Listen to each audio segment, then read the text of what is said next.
All right. We're here. We're ready to roll. We're ready to finish here. This part here, we're gonna.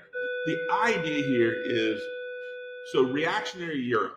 Any type of revolution that happens in Europe is going to be crushed. Spain, Italy, Germany, right? Uh, these lesser countries. But we're going to find out from 1820ish to 1850, there's a series of Latin American revolutions in which the concert will not get involved. We're going to talk about why. But let's go ahead and jump in. All right. Revolutionary Latin America. Here's we see a map of 1830. Look at that slew of independent countries. Yeah, just it's what wasn't is now independent, right? What was colonized is now independent. The Peninsular War, that was that. The Peninsular War was the war in Spain by Napoleon, but that really weakened both Portugal and Spain. No longer could they really support their imperial infrastructure. It created a power vacuum. And that's going to be where the Creoles are the ones who sought to gain this political and economic power from peninsulars. Really important. You may need to go back to your notes from the Age of Exploration if you don't remember that racial caste system. But the Creoles were European blood, but born in America, couldn't maintain political power. They did have the haciendas or the plantations, but again, they were jealous, and the peninsulars were privileged because they were born where? On the Iberian Peninsula.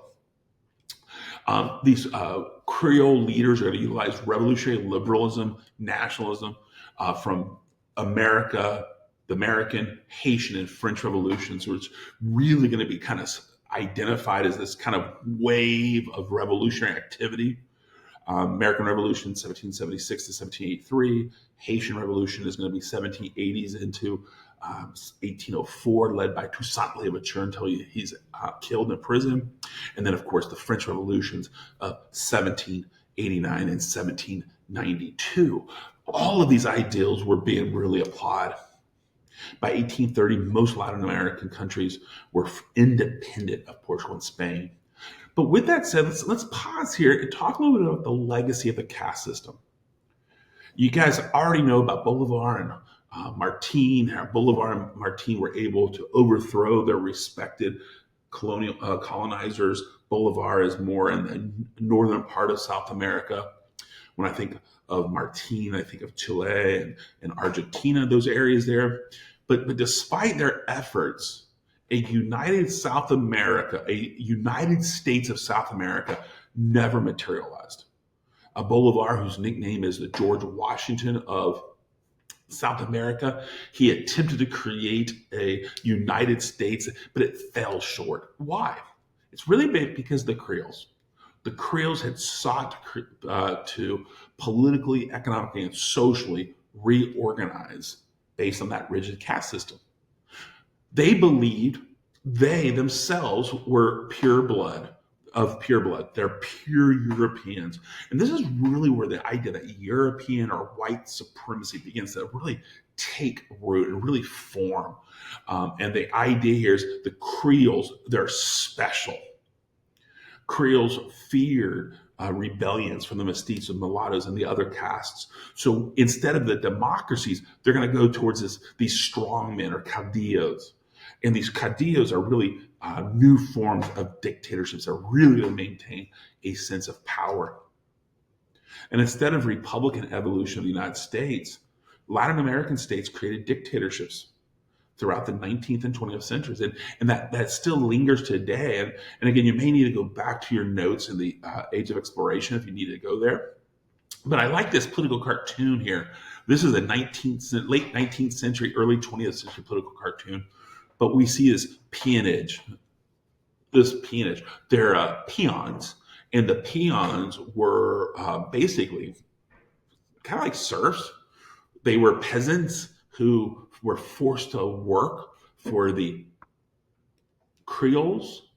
And we see this guy is getting chubby and really living the best life off the labor of the peons. So again, a very significant concept there. I do want to make sure you understand the Creoles They've ousted, they've manipulated the emotions of the underclasses. They get rid of the peninsulars. They make a half-hearted attempt for democracy, and they say, we're fine. And that's where we look at. But why did the concert of Europe not react? I mean, look at this ginormous power vacuum. And you would think like countries like France, they may want to take advantage of this and maybe reassert themselves. But why not? Well, first of all, I want to point out geographically, you barely see Europe. I think we can see Portugal and Spain maybe. So it's geographically, it is too far. The countries themselves are really unstable. So that's geopolitical. In 1822, the United States established this Monroe Doctrine. The United States stated in the Monroe Doctrine that the United States was the protector of the Western Hemisphere, that it's their sphere of influence, and that if any European country attempted to invade Latin America, it would be seen as an attack on the United States. This is so it sounds like a really powerful document, but remember, this was in 1822, give or take.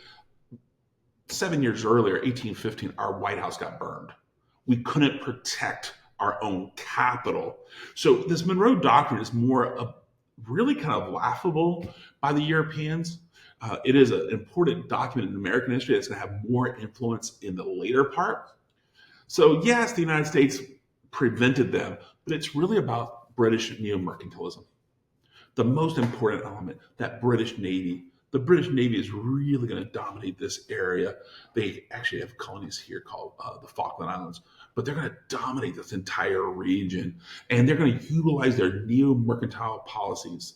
They're not going to colonize. They're not going to create new governments and use their military to dominate these areas, but they're going to establish trade practices that benefited the British. It's all about dominating the raw materials, the resources of this area, the coffee, cocoa, and some other elements, sugar. We're gonna take that raw material, but then we're gonna dominate these markets to buy our manufactured goods.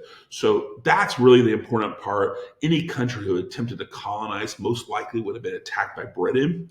Britain was not, though they're not interested in actually colonizing, they were not going to allow any country to step in.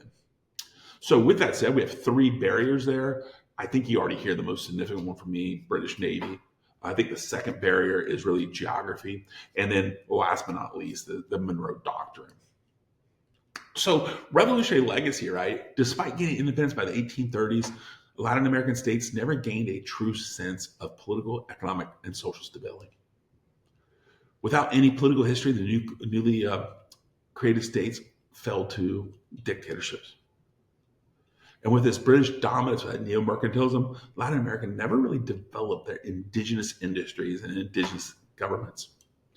And with the remnants of the caste system, Latin America remained racially divided for decades, if not centuries.